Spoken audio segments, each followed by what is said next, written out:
Praise the lord. ఈరోజు వాక్యాంశము 2 కొరింథీ పత్రిక 13వ అధ్యాయం 5వ వచనం. మిమ్మును మీరే పరీక్షించుకొనుడి. ఆమేన్, హల్లెలూయా. ప్రభు ఈ వాక్య భాగం నుండి ఈరోజు మనతో ఏం మాట్లాడుతున్నారో చూద్దాం. పరీక్షించుకోవాలి కదా, ఖచ్చితంగా ఎవరికి వాళ్ళు స్వపరీక్ష చేసుకోవాలి. నేను ఎలా ఉన్నాను, నా జీవితం ఎలా ఉందని పరీక్షించుకుంటేనే లోపాలు ఏమైనా ఉంటే బయటకు తెలుస్తాయి మనకి. కాబట్టి మిమ్మల్ని మీరే పరీక్షించుకోండి అని ప్రభు మాట్లాడుతున్నారు. మరి వింటున్న సహోదరి, ప్రియ సహోదరుడా, ఈరోజు నీ ఆత్మీయ స్థితి ఎలా ఉంది? క్రీస్తులో నీ విశ్వాసం ఎలా ఉంది? నీ ఆధ్యాత్మిక జీవితంలో ఎదుగుదల ఉందా? ప్రతి విషయంలో నీవు నీ ప్రభువుకి ఇష్టడుగానే ఉంటున్నావా? వాక్యానుసారంగానే నీ జీవితం సాగుతుందా? ఏదైనా పాపం నిన్ను ఏలుబడి చేస్తుందా? అది పాపమని తెలిసి కూడా నీవు ఒకవేళ బయటకు రాలేకపోతున్నావేమో ఆలోచించి ఒకసారి. అందుకే ప్రభు నీతో ఈరోజు సూటిగా మాట్లాడుతున్నారు. నీ జీవితం ఎలా ఉంది? నువ్వు పేరుకి క్రైస్తవుడు అని చెప్పుకుంటూ నీ ఇష్టానుసారంగా జీవిస్తూ ఉంటే, క్రీస్తుకి ఇష్టం లేని భక్తి నువ్వు చేసుకుంటూ, నామమాత్రపు భక్తి అంటే నేను కేవలం క్రైస్తవుణ్ణి, పేరుకు యేసు నా జీవితంలో ఉన్నాడు, ఏదో మొక్కుబడిగా ఒక ప్రార్థన చేయడం, ఇలా కనుక నీవు ఉన్నావు అనుకో, ఎంత మాత్రము కూడా అది నేను పరలోకానికి చేర్చదు. అందుకని నీ విశ్వాస జీవితం ఎలా ఉంది, నీ ఆధ్యాత్మిక జీవితం ఎలా ఉందని ఒకసారి ఈరోజు నువ్వు పరీక్షించుకోవాల్సిన సమయం ఇది. నువ్వు పరీక్షించుకోవాలి. ప్రభు నీతో మాట్లాడుతున్నారు. మరి ఇవన్నీ విషయాలు కూడా నువ్వు పరీక్షించుకుంటేనే నీలో లోపమేమో నీకే తెలుస్తుంది.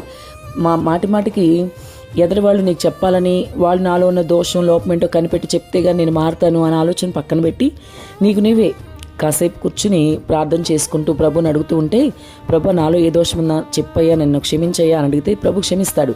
నీలో ఉన్న దోషం ఏంటి, ఇంకా ఏ పాపం ఉంది, వాక్య వ్యతిరేకంగా నువ్వేం చేస్తున్నావు, దేవుడికి ఇష్టమైన ఏ కార్యం నీలో ఉంది, అవి కూడా ప్రభు చెప్తారు నీకు. కానీ నువ్వు కొంతసేపు ప్రార్థనలో కనిపెట్టాలి. అప్పుడు దేవుడు నీకు చూపిస్తాడు. అప్పుడు నిన్ను మార్చుకోవాల్సిన, అది దేవుడు చెప్తే చాలా మంచిది నీకు. అది చెప్పినప్పుడు వెంటనే వింటే, లేదంటే దెబ్బ పడేదాకా నువ్వు ఆగకూడదు. దెబ్బ పడ్డాక చాలా ఇబ్బంది పడతావు. కాబట్టి పరీక్షించుకోవాల్సిన సమయం ఆసన్నమైంది. కాబట్టి అందుకే అపొస్తలుడైన పౌలు కూడా కొరింథీ సంఘానికి రాస్తూ మీ విశ్వాసం ఎలా ఉందో అని ఒకసారి మిమ్మల్ని మీరు పరీక్షించుకోండి అంటున్నాడు. కాబట్టి ఈరోజు ఎటువంటి విశ్వాసం కలిగి ఉన్నాం మనం? దేవునిలో ఒక బలమైన విశ్వాసం మనలో ఉందా? లేదా ఎవరైనా చిన్న మాట అనగానే క్రీస్తు నుంచి వేరైపోతున్నామా? మన విశ్వాసం చాలా అల్పమైందిగా ఉందా? లేదా ఒక అవిశ్వాసాన్ని మనం కలిగి ఉన్నామా? అసలు ఈరోజు మన పరిస్థితి ఏంటి? ఎటువంటి భక్తి జీవితం మనం కలిగి ఉన్నాం?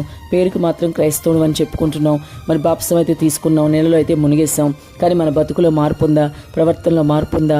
ఆలోచనలో మార్పు ఉందా? ఇవన్నీ కూడా ఒకసారి ఎవరికి వాళ్ళు పరీక్షించుకోవాల్సిన సమయం. అందుకే ప్రభు ఈరోజు నీతో సూటిగా మాట్లాడుతున్నారు.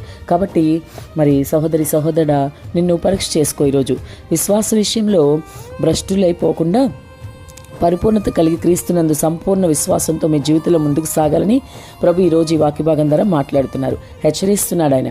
కాబట్టి ఆ పరిపూర్ణత, సంపూర్ణత అనేవి నీలో ఉన్నాయో లేదో చూసుకుని మరి నువ్వు మారాల్సిన అవసరం ఎంతైనా ఉంది. మరి ప్రభు నీతో మాట్లాడుతున్నారు కాబట్టి ఇప్పటికీ నువ్వు ఏదైనా దోషం, లోపం, అవిధేయత, పాపం నీలో ఉంటే ప్రభు దగ్గరికి వెళ్ళి ప్రభు పాదాలు పట్టుకో. ప్రభు ఖచ్చితంగా సహాయం చేస్తారు. నువ్వెంత పాపివైనా సరే ప్రభుని ఆయన రక్తంతో నీ పాపాలు కడిగేస్తాడు. కానీ ప్రభు క్షమిస్తాడు కదా అని మాటికి ఉద్దేశపూర్వకంగా పాపంలో పడిపోకు, పాపం చేయబాకు. కాబట్టి అటువంటి పాపంలో పడిపోయే పరిస్థితులు నీ దగ్గర ఎవరిని ఉన్నాయి, వాటి నుంచి దూరంగా పారిపో. ఏసేపు వలె నువ్వు కూడా పాపానికి దూరంగా పారిపో. ఒక్కసారి నేను నువ్వు పరీక్షించుకుని మరి నీలో ఏ దోషం ఉన్నా ఇప్పుడే మరి ఈ వాక్యం నీతో మాట్లాడుతున్న ఈ సమయంలోనే మరి నీలో మార్పు రావాలని ప్రభు కోరుకుంటున్నాడు. ప్రభువులో నీవు ఒక బలమైన, స్థిరమైన విశ్వాసాన్ని కలిగి ఉండు. ఆమేన్.